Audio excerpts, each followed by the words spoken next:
Olá, sejam bem-vindos a mais um webinar aqui do canal Juris Rende. Meu nome é Matheus Pirani e hoje vamos ter a honra de receber o Dr. Braulio de Almeida, que é advogado especialista em Direito do Trabalho, e nós vamos falar justamente sobre isso. Quais são os reflexos da pandemia nas relações de trabalho? Muito obrigado pela sua presença, Dr. Braulio, seja muito bem-vindo ao nosso canal.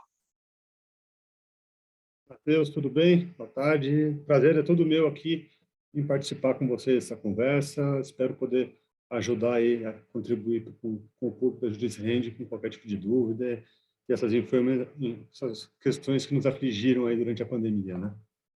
Com certeza, com certeza.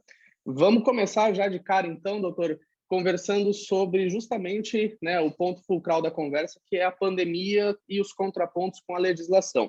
A gente sabe que a pandemia, né, do Covid impactou profundamente as nossas relações de trabalho.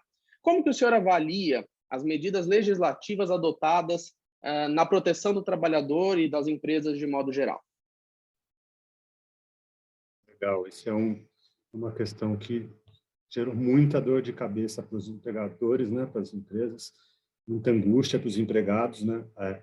Essas medidas foram adotadas, elas começaram mais tímidas um pouco, ali foram só algumas questões mais paliativas, mas depois, acho que quando se percebeu que a pandemia ia longe, né, e que o fechamento era inevitável, vieram medidas um pouco mais incisivas, né, e que geraram um pouquinho mais mesmo de proteção e conforto para os envolvidos na relação de trabalho aí, né? Então, o governo ele editou diversas medidas provisórias, né, algumas foram até depois revogadas, houve um certo descompasso ali no começo, mas com o tempo isso foi ajudando demais as empresas, né? Basicamente permitiu-se a suspensão dos contratos de trabalho ou a redução da carga de trabalho, né, da carga horária em alguns percentuais, e com isso alguns empregadores conseguiram evitar demissões. Aqui nós tivemos no escritório mesmo muitos clientes que nos procuraram para negociar com o sindicato, porque alguns tipos de proteção só eram viáveis mediante negociação sindical, né? Mas, ao final do dia, ajudaram e contribuíram bastante. Recentemente, nós tivemos novamente mais uma medida provisória, mais duas medidas provisórias editadas, né? Uma delas mais voltada para o teletrabalho e a outra replicando aquelas alternativas que já vinham sendo dadas para os empregadores desde 2020. Antecipação de férias, a utilização de banco de horas para poder saldar períodos de ociosidade, diferimento do pagamento do fundo de garantia, enfim, foram algumas medidas que assim poderiam ter sido mais fortes, mais programadas a médio e longo prazo, porém foram muito importantes, sim, para que os efeitos não fossem ainda piores do que foram para o nível de desemprego e para a própria inflação aqui no Brasil, com tudo o que ocorreu desde a pandemia, né? Não, perfeito. Já nessa mesma linha de raciocínio, a gente pode perceber que a flexibilização dos contratos de trabalho já era uma certa tendência, né, antes da reforma trabalhista e durante a reforma trabalhista de 2015, e parece-me que se acentuou um pouco mais ainda durante a pandemia, né, sobretudo então nos últimos 2 anos. Podemos defender a existência de um núcleo rígido do contrato, ou a perspectiva é que a autonomia da vontade alcance mais força no segmento trabalhista? Matheus, começando aqui do começo da sua pergunta, né? A flexibilização. Esse é um termo que eu acho que é o que mais gera controvérsia no direito do trabalho, né? A gente tem o direito do trabalho como tendo um dos seus princípios, o princípio da proteção ao trabalhador, né? Assim surgiu o direito do trabalho, né? Da luta de classes mesmo ali. Porque havia condições assim desumanas mesmo de trabalho que acabaram gerando as primeiras movimentações dos trabalhadores desempregados em busca de direitos.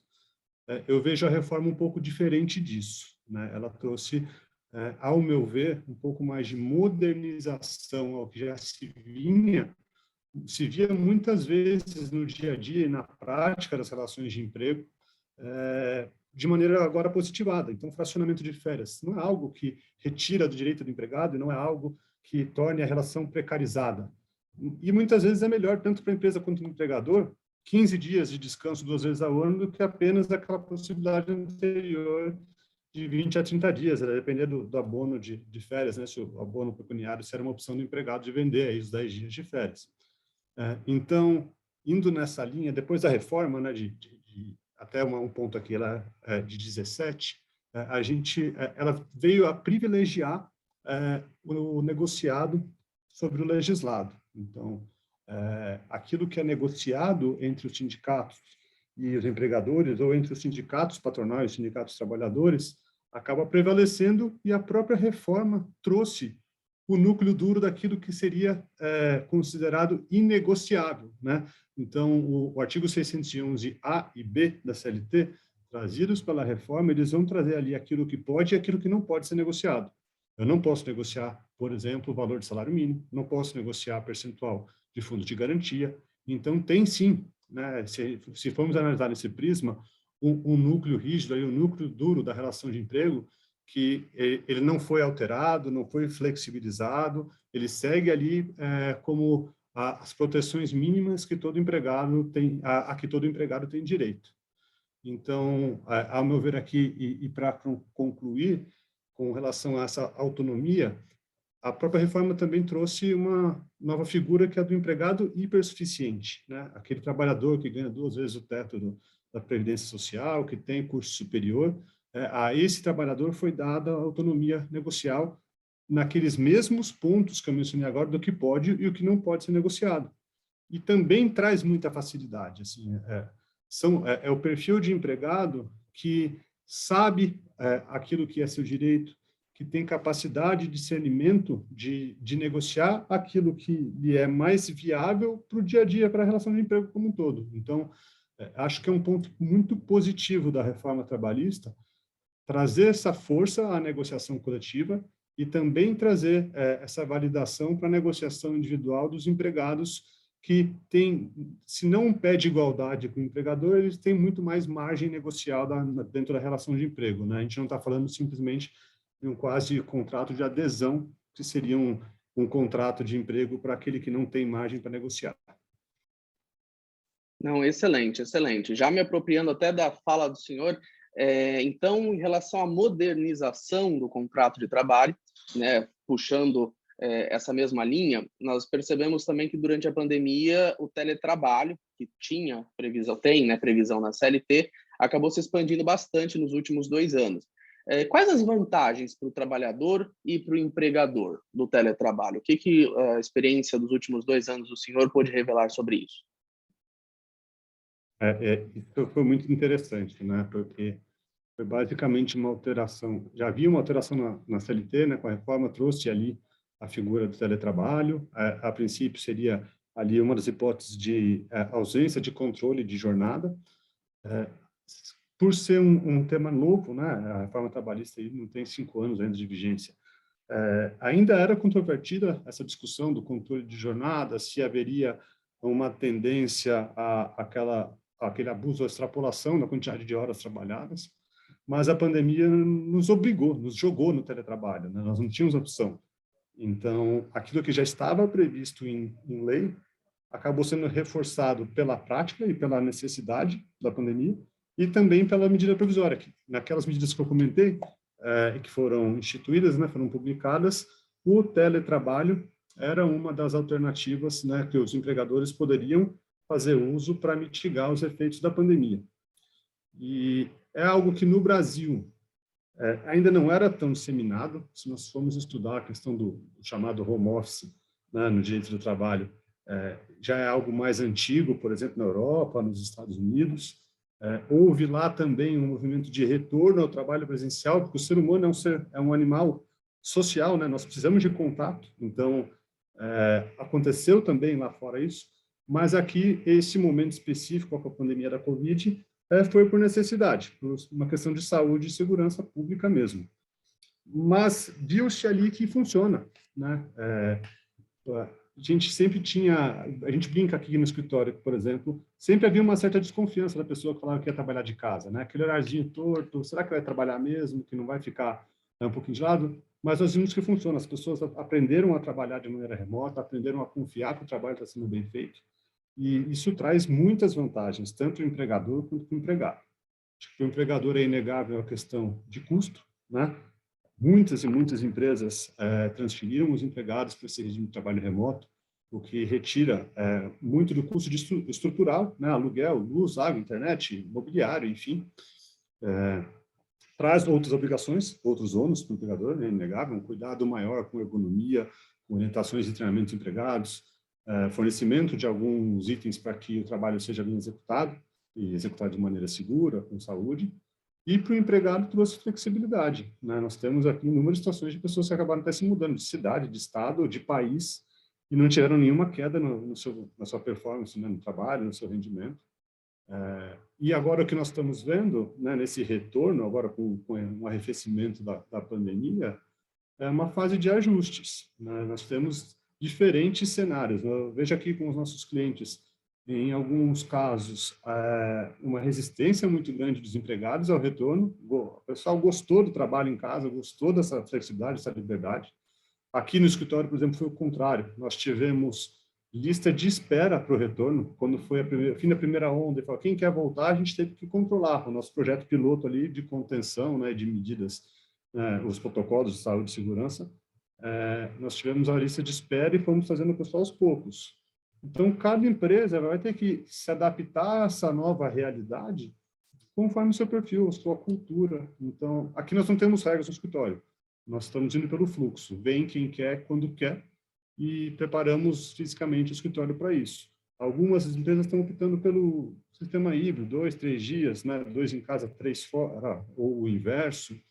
O importante é que tudo seja feito conforme o que nós temos ali na CLT. Então, assim, se for para esse ritmo, para esse perfil de trabalho, o empregador tem que tomar as cautelas, né, de documentar os aditivos necessários, estabelecer como é que vai ser o custeio das ferramentas necessárias para esse trabalho remoto, as orientações aos empregados, né, quanto à questão de ergonomia, de cuidado, um ambiente de trabalho, uma estação de trabalho em boas condições.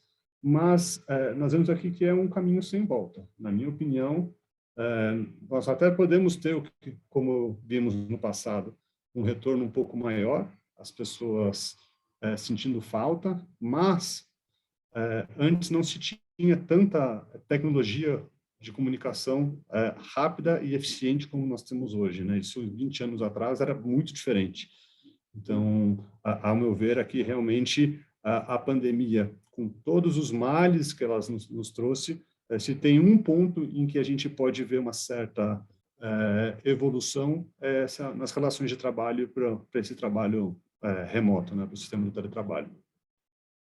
Não, perfeito. Explorando esses dois últimos tópicos que foram abordados pelo senhor, dessa experiência desses 2 anos de pandemia e, vamos dizer agora, nesse momento de retorno híbrido ou retorno presencial ou a manutenção do teletrabalho, objetivamente, como que o controle de jornada está acontecendo ou estava acontecendo? Era pautado na produtividade? Enfim, tinham meios assim específicos de orientações, talvez jurisprudenciais, de validade desse controle? Eu queria que o senhor pudesse explorar um pouco mais essa questão e também sobre a última fala do senhor, que também levantou curiosidade. Disponibilidade de infraestrutura, aparato tecnológico para viabilidade de home office também se tornou um padrão ou ainda há divergência nesse assunto? Vai, Matheus. O controle, né? Nós estamos aqui agora num momento legislativo, que eu vou dizer que a gente está em stand-by, né? A gente teve a medida provisória 1108 e a 1109, né? Que ficaram agora com as alterações, mas com relação ao teletrabalho, houve algumas mudanças, né? Ela criou a figura do teletrabalho por produção ou por tarefa, que seria o teletrabalho não sujeito ao controle de jornada. Mas se nós olharmos o texto da CLT anterior a isso, e que veio com a reforma, a gente tinha lá no 62, né, no artigo 62, o teletrabalho como uma das hipóteses de ausência de controle de jornada. Qual que era o risco nessa situação? Ali nesse artigo 62 nós temos 3 exceções legais de ausência de controle. O trabalho externo, não sujeito incompatível com controle de jornada. O cargo de confiança, né, dos gerentes, diretores, enfim, cada empresa tem a sua nomenclatura ali para definir quem tem o poder diretivo. e o teletrabalho. O risco dessas situações, e que se verifica em várias ações trabalhistas, é a discussão sobre a validade desse enquadramento na exceção legal. Será que aquela pessoa, aquela trabalhadora era efetivamente um gerente ou ele tinha zero poder gerencial e era só para não pagar horas extras? Será que aquele trabalho externo ele não tinha mesmo controle de jornada, ou o trabalho dele era incompatível mesmo com o controle, ou dava para controlar e as horas extras seriam devidas? Então, a discussão judicial nessas situações, ela ia na linha da validação daquele enquadramento do trabalhador ou da trabalhadora naquela exceção legal. Com o teletrabalho, por ser um instituto novo, nós não tivemos tempo de uma maturação jurisprudencial sobre o tema, sobre o enquadramento válido ou não naquela exceção, que seria o terceiro inciso do 62, de não sujeição ao controle de jornada. Como nós tivemos agora a edição da medida provisória, que trouxe a questão do teletrabalho por produção ou por tarefa, não sujeito ao controle, nós temos que aguardar como é que vai ser o final do trâmite legislativo dessa medida provisória, para verificar se vai prevalecer essa estrutura, e aí nós partiremos para a discussão, para a conceituação do teletrabalho por produção, de quando o trabalhador vai estar ou não liberado, isento do controle de jornada, que é uma questão muito cara às empresas. Hora extra custa muito caro, né? Então, é algo a se tomar cuidado, e é uma questão que nossos clientes, nós já vimos aqui com a nossa experiência no escritório, ou conversando com os nossos colegas, enfrentando certo receio. Então, alguns optam por uma questão mais conservadora, né? Mesmo com o trabalho remoto, se utilizando de aplicativos, de ferramentas de controle de jornada, para se resguardar, para ter maior controle mesmo, outros não, e muito a depender da função do empregado. Então, você tem hoje em dia diversos aplicativos que têm a finalidade de controle eletrônico de jornada, né?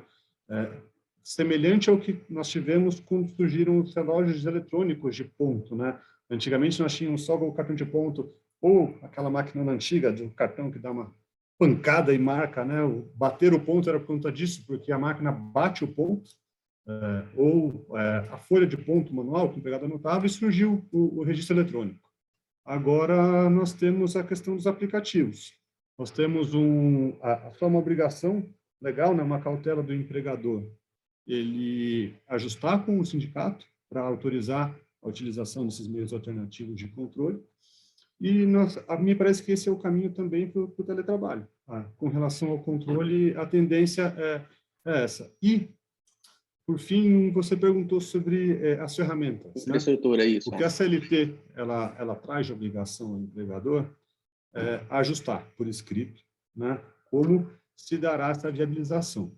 O que nós costumamos recomendar é que o empregador forneça as ferramentas principais. Então, o computador, o teclado ergonômico, o mouse, enfim, suportes, viabilizar as boas ferramentas, mas ajustar por escrito a questão do custeio.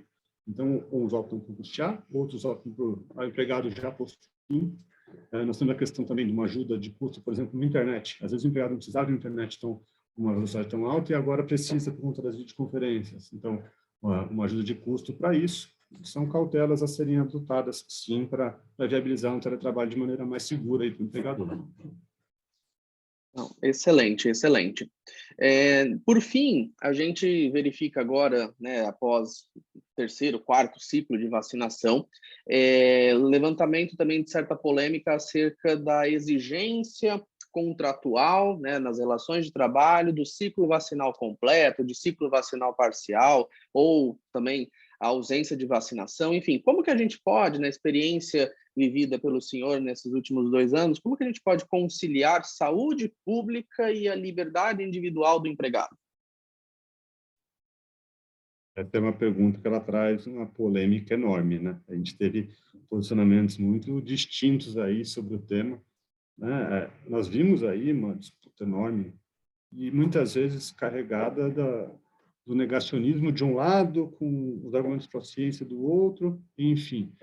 Tratando isso de uma maneira mais técnica aqui, não fugindo da raia aí na resposta, Matheus,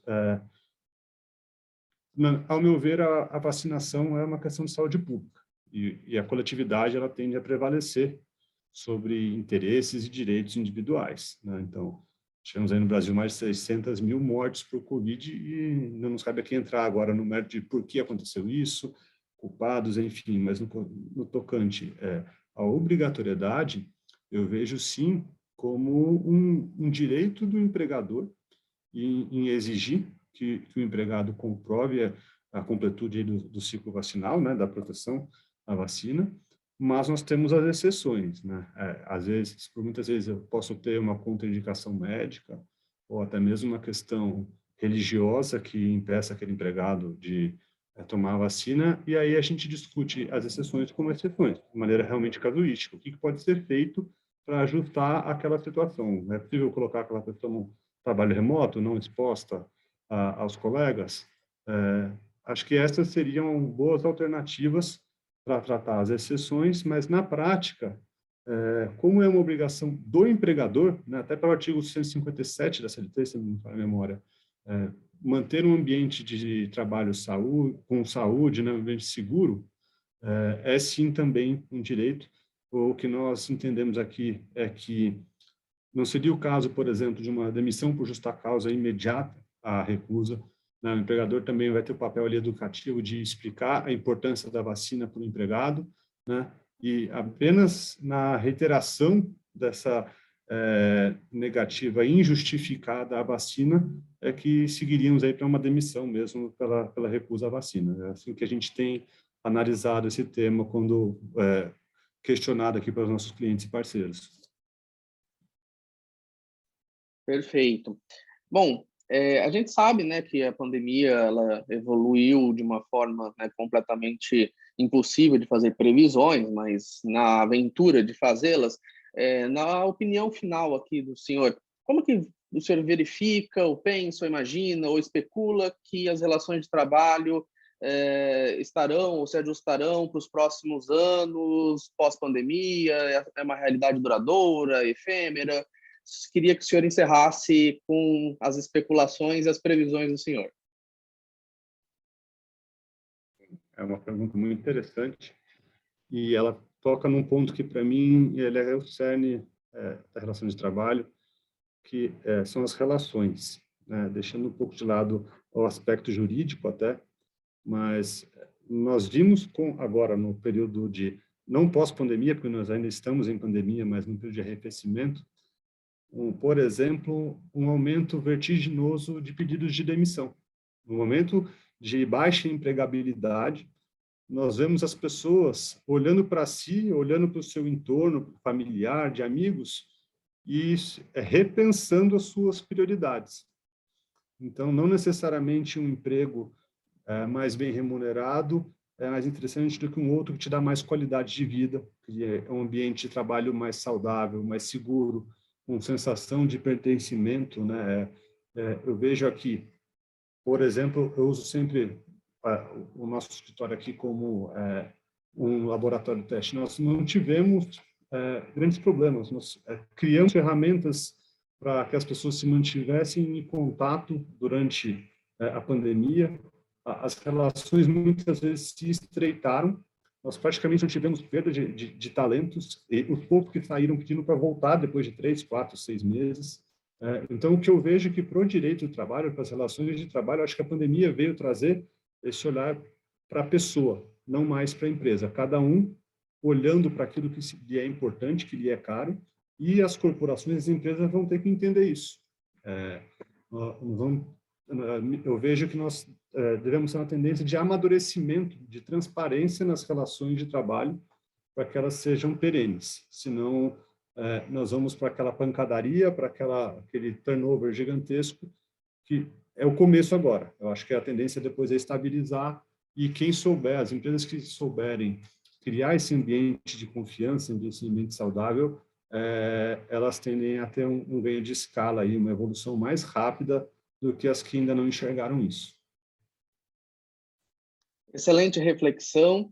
Muito obrigado, Dr. Braulio, pela sua participação aqui conosco, pelo seu tempo, pelas suas pontuações cirúrgicas sobre o assunto.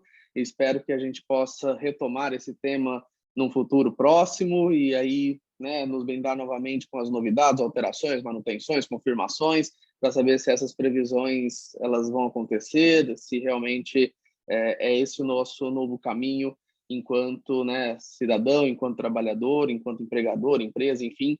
Muito, muito, muito obrigado pela sua disponibilidade, pelo seu tempo aqui conosco no canal Juris Rende. Matheus, o prazer foi todo meu, que agradeço aí pelo convite. Espero ter contribuído aí com vocês e sigo aqui à disposição para uma nova rodada de conversa aí com vocês. Um grande abraço para você e para todo o perfil e por todo o pessoal aí do Juris Rende. Muito obrigado à nossa audiência, e esse foi mais um vídeo aqui do canal Juris Rende.